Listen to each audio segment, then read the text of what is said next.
البتہ آپ صلی اللہ علیہ وسلم نے جو فرمایا کہ اس رات میں اللہ تعالیٰ سب کی مغفرت فرماتے ہیں، اور اتنی کثرت سے جتنا قبیلے بنو کلب کے بکریوں کے بال ہیں، لیکن 6 آدمی ایسے ہیں جن کی مغفرت نہیں ہوتی۔ ان 6 کا تذکرہ شعب الایمان کی روایت میں۔ تو ہم میں کوئی ایسا آدمی نہ ہو کہ جو ان 6 میں شامل ہو اور اس بابرکت رات میں بھی اس کی مغفرت نہ ہو۔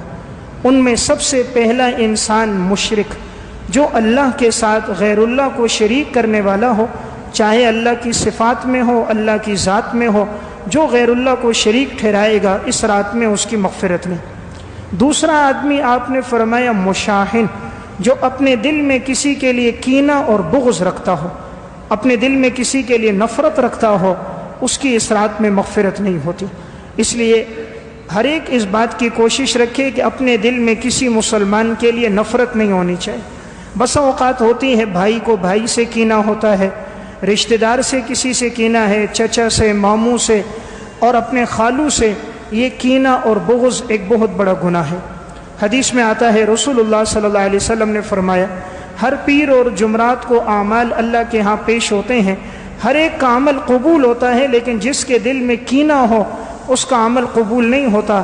کہا جاتا ہے صبر کرو یہاں تک کہ یہ صلح کر دیں اور آپس کی ناچاکی ختم کر دیں تو اعمال قبول ہو جاتے ہیں، اور اگر ختم نہ کریں تو ان کے اعمال اللہ کے ہاں قبول نہیں ہوتے۔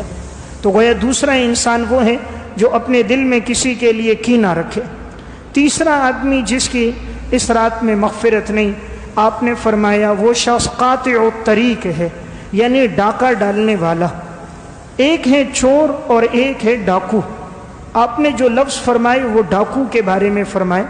چور اسے کہتے ہیں جو دوسرے کا مال چوری کرتا ہے اس کی غفلت میں، ڈاکو اسے کہتے ہیں جو دوسرے کا مال لیتا ہے اسلحے کے زور پر، یعنی بیداری کی حالت میں اسلحے کے زور پر، طاقت کے زور پر دوسرے سے مال لے تو وہ ڈاکو ہے۔ اس کی سزا قرآن کریم میں بڑی سخت آئی ہے کہ ایسے آدمی کا ایک ہاتھ اور ایک پاؤں کاٹ دیا جائے، سمت مخالف سے، یعنی دایاں ہاتھ ہے تو بایاں پاؤں کاٹا جائے گا۔ اور چور وہ ہوتا ہے جس کے متعلق قرآن کریم میں حکم ہے کہ اس کا ایک ہاتھ کاٹا جائے۔ تو قاطع الطریق کی اس رات میں مغفرت نہیں۔ اور ایک آپ صلی اللہ علیہ وسلم نے فرمایا مدمن الخمر، جو ہمیشہ شراب پینے والا ہے، اس شرابی کی مغفرت نہیں ہوتی۔ تو شراب پینا اتنا بڑا گناہ ہے کہ نبی اکرم صلی اللہ علیہ وسلم نے فرمایا لا یشرب الشارب حین یشرب وهو مؤمن، شراب پینے والا جب شراب پیتا ہے تو وہ مسلمان نہیں رہتا۔ 2 گناہ ایسے ہیں کہ جس وقت انسان ان گناہوں کا ارتکاب کر رہا ہوتا ہے تو اس کا ایمان باقی نہیں رہتا۔ نمبر 1 زنا، نمبر 2 شراب۔ آپ صلی اللہ علیہ وسلم نے فرمایا لا یزنی الزانی حین یزنی وهو مؤمن ولا یشرب الشارب حین یشرب وهو مؤمن، زنا کرنے والا جب زنا کرتا ہے تو مسلمان نہیں رہتا، شراب پینے والا جب شراب پیتا ہے تو وہ مسلمان نہیں رہتا۔ اس لیے ایک روایت میں آتا ہے جب کوئی انسان معاذ اللہ زنا کر رہا ہوتا ہے تو ایمان اس کے دل سے نکل جاتا ہے اور سائبان کی طرح اس کے اوپر ہوتا ہے، یعنی جب تک وہ اس فعل میں ہوتا ہے ایمان لوٹ کر نہیں آتا۔ اس سے اندازہ کیا جا سکتا ہے کہ کتنا بڑا گناہ ہے کہ اس کے ساتھ ایمان دل میں جمع نہیں ہوتا۔ تو بہرحال جو شرابی آدمی ہے اس رات میں اس کی مغفرت نہیں۔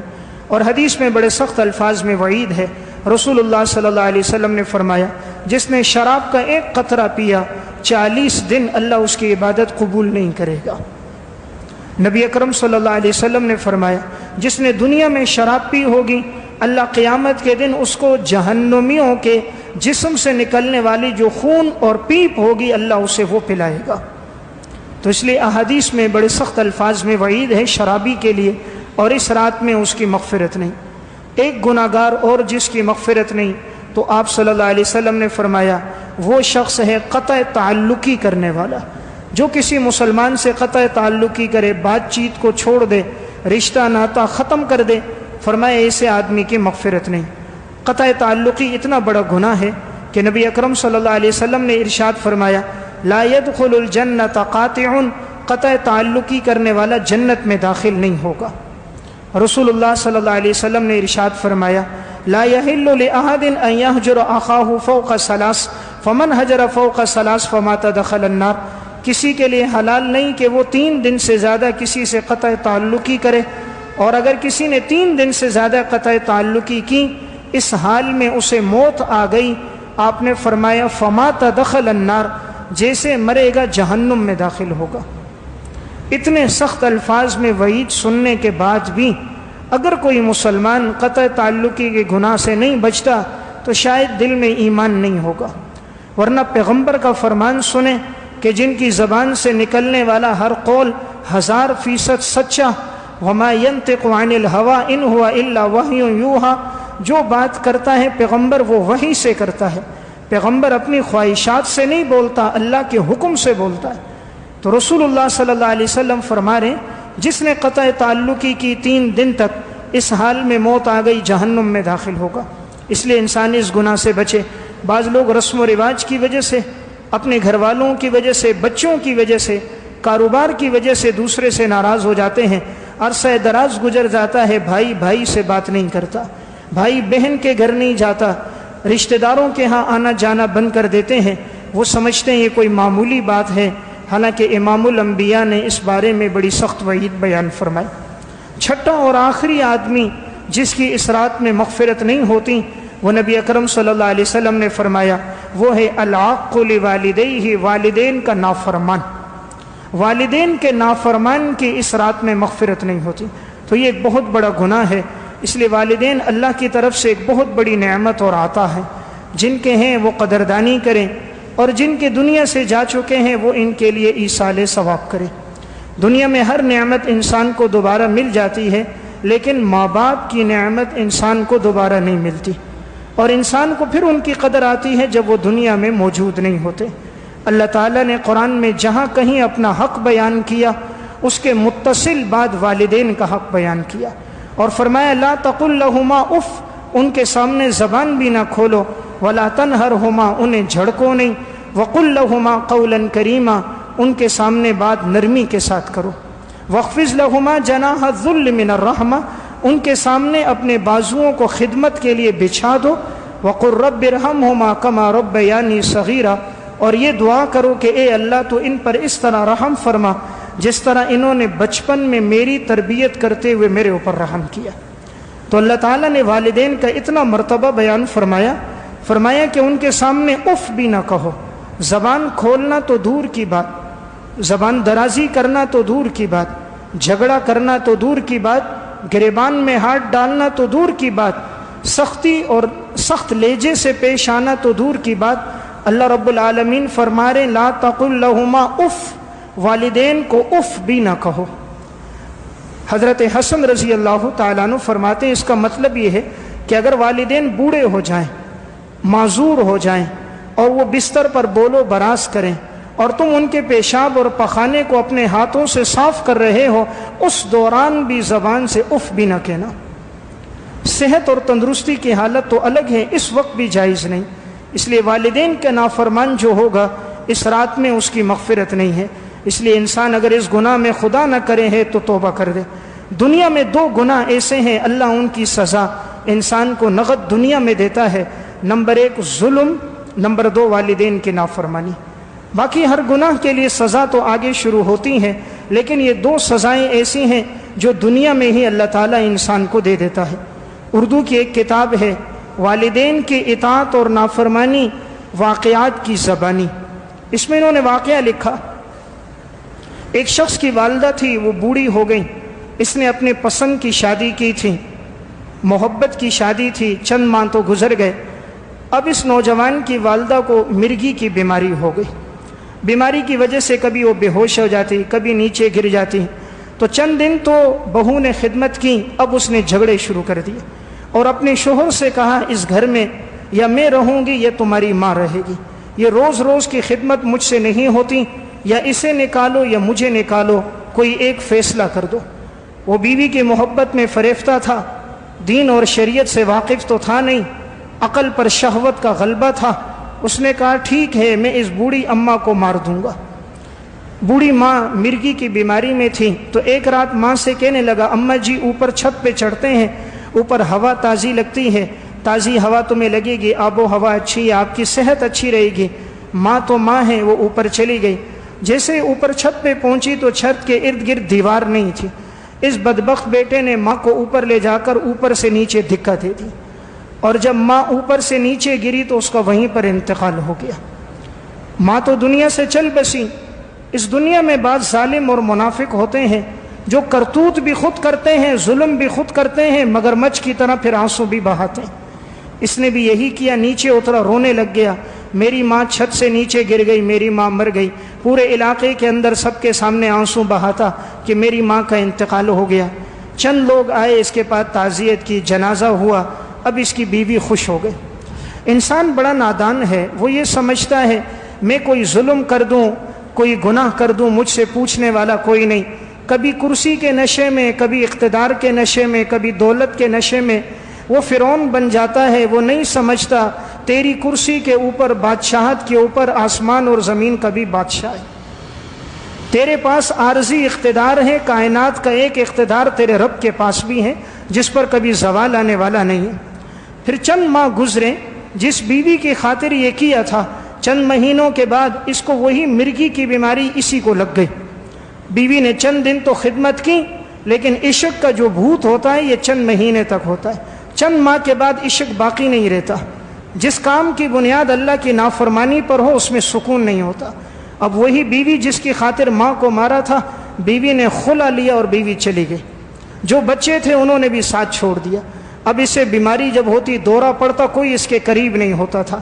علاقے کے لوگوں کو بھی پتہ چل گیا تھا یہ وہ بدبخت تھا جس نے اپنی ماں کو اوپر سے گرایا تھا۔ کوئی اس کے قریب آنے کے لیے تیار نہیں تھا، ایڑیاں رگڑتا رہتا تھا، کوئی پاس نہ آتا، کسی کو بلاتا کوئی قریب نہ بیٹھتا۔ ایک دن اسی طرح اپنی بیماری کی حالت میں اپنی چھت پہ چڑھا، اور اسی چھت پر اسے پتہ نہ چلا، وہیں سے نیچے اس نے چھلانگ لگائی۔ یہ وہی جگہ تھی جس جگہ سے اس نے اپنی ماں کو دھکا دیا تھا، اسی جگہ پر پہنچ کر یہ اوپر سے نیچے گرا اور اس کا انتقال ہو گیا۔ تو اللہ نے ظلم کی سزا اسے دنیا میں دے دی۔ اس لیے میں عرض کر رہا تھا یہ وہ گناہ ہے کہ جس میں تاخیر کوئی نہیں، رب العالمین فوراً ہی انسان کو سزا دے دیتا ہے۔ تو والدین کے نافرمان کی مغفرت نہیں ہے۔ اس لیے دنیا میں بہت بڑا عطیہ ہے، وہ کوئی بات سخت لہجے میں بھی کہہ دیں تو انسان برداشت کرے، تھوڑی دیر کے لیے سوچیں انہوں نے میری خاطر کتنی تکلیفیں برداشت کی ہیں۔ ماں باپ جو اولاد کے لیے کرتے ہیں انسان تصور بھی نہیں کر سکتا۔ یہ وہ ماں ہی ہوتی ہے جو 9 مہینے تک اپنے پیٹ میں بچے کو اٹھا کے پھرتی ہے۔ انسان اپنے پیٹ کے ساتھ کوئی 4-5 کلو کا وزن باندھ دے، چند مہینے گھوم پھر کر تو دکھائے، لیکن ماں 9 مہینے یہ بوجھ برداشت کرتی ہے۔ پھر جب وضع حمل کی تکلیف ہوتی ہے وہ الگ وہ برداشت کرتی ہے۔ 2 سال تک بچے کی خدمت کرنا، دودھ پلانا، ماں اسے الگ برداشت کرتی ہے۔ تو ماں کی محبت کا کوئی ثانی دنیا میں موجود نہیں ہے۔ یہ وہ ماں ہی ہوتی ہیں، دسترخوان پہ بیٹھتی ہیں، سالن سامنے ہوتا ہے، بوٹی بیٹے کے آگے رکھتی ہیں، گوشت اپنے بیٹے کو دیتی ہے، بیٹا تم کھاؤ۔ بیٹا کہتا اماں جی تم لے لو، فرماتی نہیں مجھے بھوک نہیں ہے، مجھے طلب نہیں ہے۔ حالانکہ اس ماں کو بھی طلب ہوتی ہے، لیکن وہ چاہتی ہے میرا بیٹا کھا لے، میری پرواہ کوئی نہیں۔ اکثر دسترخوان پہ دیکھیں یہ مائیں ہوتی ہیں، ہڈیاں جو ہوتی ہیں، مچھلی کھاؤ جو اس کے کانٹے ہوتے ہیں، یہ مائیں وہ کانٹوں سے چھوٹی چھوٹی مچھلی کے پرزے لے کر منہ میں ڈالتی ہیں اور ان ہڈیوں سے گوشت کے ذرات لے کر خود کھاتی ہیں، اور اپنے بیٹوں کو گوشت کی بوٹیاں، تازی مچھلیاں دیتے ہیں۔ بیٹا کہتا اماں جی یہ لے لو، کہا نہیں مجھے یہ زیادہ اچھے لگتے ہیں، اس میں لذت زیادہ ہوتی ہے۔ حالانکہ اس ماں کو بھی تو گوشت کی بوٹی اچھی لگتی ہے، اس ماں کو بھی تو مچھلی کا ٹکڑا اچھا لگتا ہے، لیکن وہ اپنے جگر کے ٹکڑوں کو کھلانے کے لیے دنیا میں سب کچھ برداشت کر دیتی ہے۔ عین جوانی میں شوہر کا انتقال ہو جاتا ہے، 1 سے 2 بچے ہوتے ہیں، لوگ مشورہ دیتے ہیں شادی کر دو، وہ شادی نہیں کرتی اپنے ان بچوں کی خاطر، کہیں میرے بچوں کا مستقبل تاریک نہ ہو جائے۔ ان بچوں کو سنبھالتے سنبھالتے اس کے سر میں چاندنی آ جاتی ہے، سفید بال آ جاتے ہیں، اور جب یہی بچے جوانی میں پہنچتے ہیں تو اسی ماں کو دھکے دے کر گھر سے نکال دیتے ہیں۔ کبھی نہیں سوچا انہوں نے کتنی مشقتیں برداشت کی۔ یہ وہی ماں باپ ہوتے ہیں کہ جب یہی بچہ پروان چڑھنے لگتا ہے، باپ کا انتقال ہو جاتا ہے، تو یہ ماں فیکٹریوں میں ملازمت کرتی ہے، 8-8 10-10 گھنٹے کام کرتی ہے، گھر میں بھی آ کر 4-4 گھنٹے کام کرتی ہے، صرف کیوں؟ اس لیے کہ میرا بچہ کچھ پڑھ لے، میرا بیٹا تعلیم حاصل کر دے۔ یہ ساری محنت مزدوری اولاد کے لیے ہوتی ہے۔ کوئی مائیں کپڑے سلائی کر رہی ہوتی ہیں اور کسی نے اپنے کندھوں پر کپڑے رکھ کر دروازے پر در در پر جا کر اور وہ کپڑے فروخت کر رہی ہوتی ہیں۔ کتنی مائیں ہوتی ہیں جو مالداروں کے گھروں میں جا کر ان کے برتن دھوتے دھوتے ان کے ہاتھوں کی رنگت تبدیل ہو جاتی ہے، کھانا پکاتے پکاتے ان کے چہرے کا رنگ بدل جاتا ہے۔ اور جب یہ جوانی کے نشے میں آتا ہے، جس کو سب سے پہلے گھر سے نکالتا ہے وہ ماں باپ ہوتے ہیں۔ تھوڑی دیر کے لیے سوچا نہیں، یہ وہ ماں تھی جب تیرے میٹرک کا امتحان ہوتا تھا تو یہ ماں ساتھ جاتی تھی، بچہ تیرا امتحان ہے، راتوں کو اٹھ کر یہ دعا کرتی تھی، بیٹا اندر پیپر دے رہا ہے، ماں باہر گرمی میں کھڑی ہے، بیٹے کے لیے دعا کر رہی ہے، یا اللہ میرے بیٹے کو کامیاب کر دینا۔ بچہ پرچہ دے کے باہر نکلتا ہے، ماں آگے گنے کا جوس لے کر کھڑی ہوئی ہے، بیٹا یہ جوس لو، تم نے پرچہ کیا ہے، تم تھک گئے ہوگے، تمہیں پیاس لگی ہوگی، خود پسینے میں شرابور ہے، خود نہیں پیتی، بیٹے کو پلاتی ہے۔ اور جب یہ بیٹا شباب میں پہنچتا ہے پھر ماں سے بات اس طرح کرتا ہے جیسے کوئی نوکرانی سے بات کرتا ہے، باپ سے یوں لہجے میں بات کرتا ہے جیسے کوئی مزدور سے بات کرتا ہے۔ یہ وہی ماں تھی جس نے اولاد کی خاطر کتنی تکلیفیں اور مشقتیں برداشت کی تھیں۔ اس لیے تو اللہ رب العزت نے اور اللہ کے محبوب نے جن کا تذکرہ زیادہ فرمایا وہ والدین کا فرمایا۔ اس لیے میں عرض کر رہا تھا یہ اللہ کی طرف سے ایک بہت بڑی نعمت ہے۔ خدا نہ کرے کہ اگر کوئی والدین کا نافرمان ہو تو دنیا میں اس کے ساتھ پھر ایسا ہی ہوگا۔ اگر کبھی آپ کی اولاد آپ کی نافرمانی کرے، بد اخلاقی کرے، سخت لہجے میں جواب دے، تھوڑی دیر کے لیے گردن جھکانا، شاید آپ نے بھی اپنے ماں باپ کے ساتھ یہ حرکت کی ہوگی، شاید کبھی آپ نے بھی اپنے باپ کو جواب دیا ہوگا، شاید کبھی آپ نے بھی ماں سے بدتمیزی کی ہوگی، تو یہ مکافات عمل دنیا میں آپ کے سامنے آیا ہوگا۔ ورنہ جو اپنے والدین کے فرما بردار ہوتے ہیں اللہ آگ کے شعلوں میں بھی ان کی حفاظت کرتا ہے۔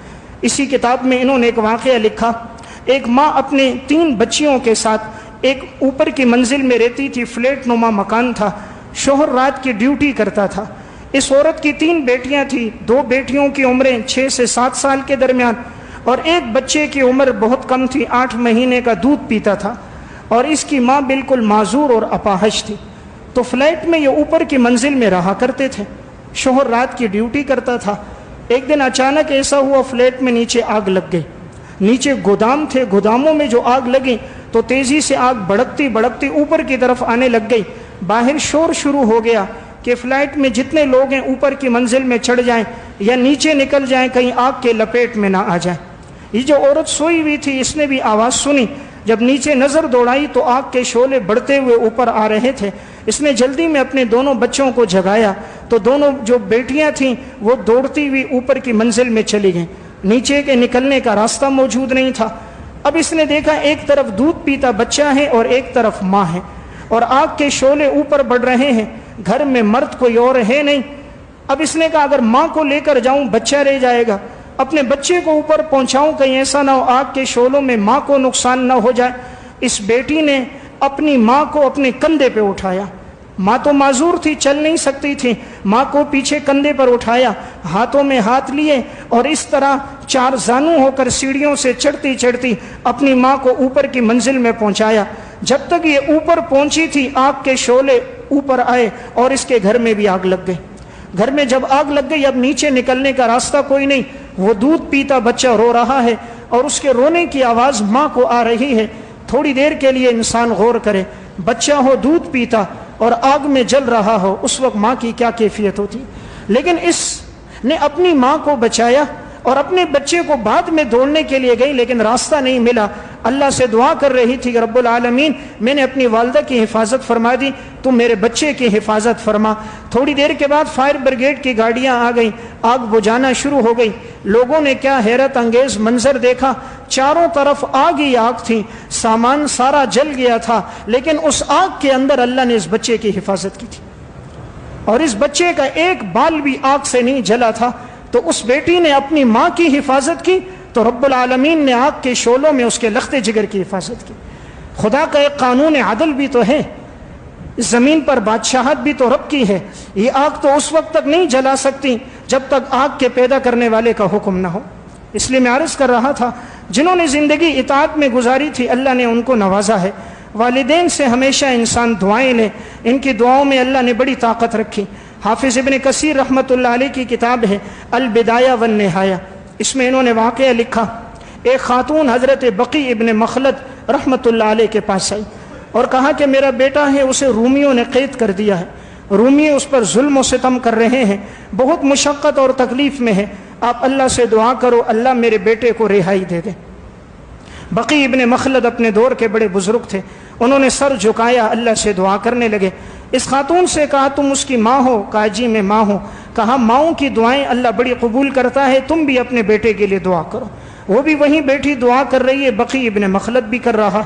چند دنوں کے بعد دیکھا وہی عورت اپنے بچے کو ساتھ لے کر آئی اور بقی ابن مخلد سے کہا الحمدللہ میرا یہ بیٹا رومیوں کی قید سے چھوٹ گیا اور تم اس سے واقعہ سنو، اس کا واقعہ بڑا عجیب ہے۔ بقی ابن مخلد نے کہا بیٹا تیرا کیا واقعہ ہے؟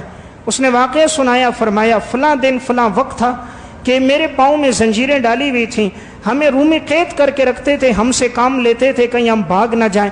تو ایک دفعہ سارا دن ہم نے کام کیا، جب عصر کا وقت قریب آ گیا انہوں نے میرے پاؤں میں بیڑیاں اور زنجیریں ڈالی ہوئی تھیں، اچانک تھوڑی دیر کے بعد وہ زنجیریں ٹوٹ گئی، بیڑیاں کھل گئیں۔ اب انہوں نے جو دیکھا تو میرے پاس آئے، کہا تمہاری زنجیریں کس نے کھولی؟ میں نے کہا خود کھل گئیں۔ کہا خود تو کبھی نہیں کھل سکتی۔ تو اس نے کہا تمہیں معلوم ہے میرے ہاتھ تو خود زنجیروں میں جکڑیں، تو بھلا میں کیسے کھول سکتا ہوں؟ انہوں نے دوبارہ زنجیریں باندھ دی، 1 منٹ نہیں گزرا تھا پھر زنجیر ٹوٹ گئی اور اس کے پاؤں کھل گئے۔ اب انہیں دوبارہ حیرت ہوئی، 2 مرتبہ ہو گیا، تیسری مرتبہ بلایا اور کہا زنجیر کے کڑے موٹے موٹے ڈالو، موٹا تالا لگاؤ تاکہ نہ کھلے۔ تیسری مرتبہ جب کیا، تھوڑا وقت گزرا تھا پھر زنجیر ٹوٹ گئی، تالا ٹوٹ گیا۔ اب یہ لوگ گئے بادشاہ وقت کو بتایا، 3 مرتبہ ایسا ہوا، زنجیریں ٹوٹی ہیں، تالے ٹوٹ گئے۔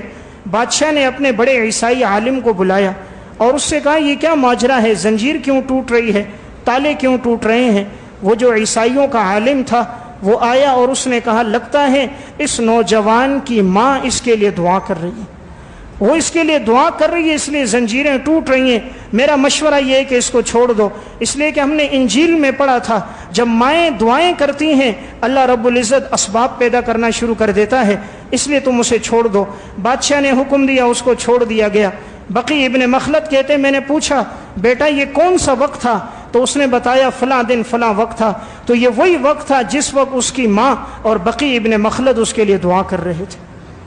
تو اللہ تعالیٰ نے والدین کی دعاؤں میں ایسی طاقت رکھی ہے، اس لیے میں عرض کر رہا تھا آج کی شب میں سب کے لیے مغفرت ہے، 6 آدمیوں کے لیے مغفرت نہیں، ان 6 آدمیوں میں آخری جو میں نے عرض کیا وہ والدین کا نافرمان بھی ہے، اس لیے والدین اللہ کی طرف سے ایک بہت بڑی عطا، اللہ کی طرف سے ایک بہت بڑی نعمت ہے، دنیا میں ہے انسان قدردانی کرے، ان سے دعائیں لے، اور اگر دنیا سے جا چکے ہوں ان کے لیے ایصال ثواب کرے۔ اللہ ہم سب کو عمل کی توفیق دے۔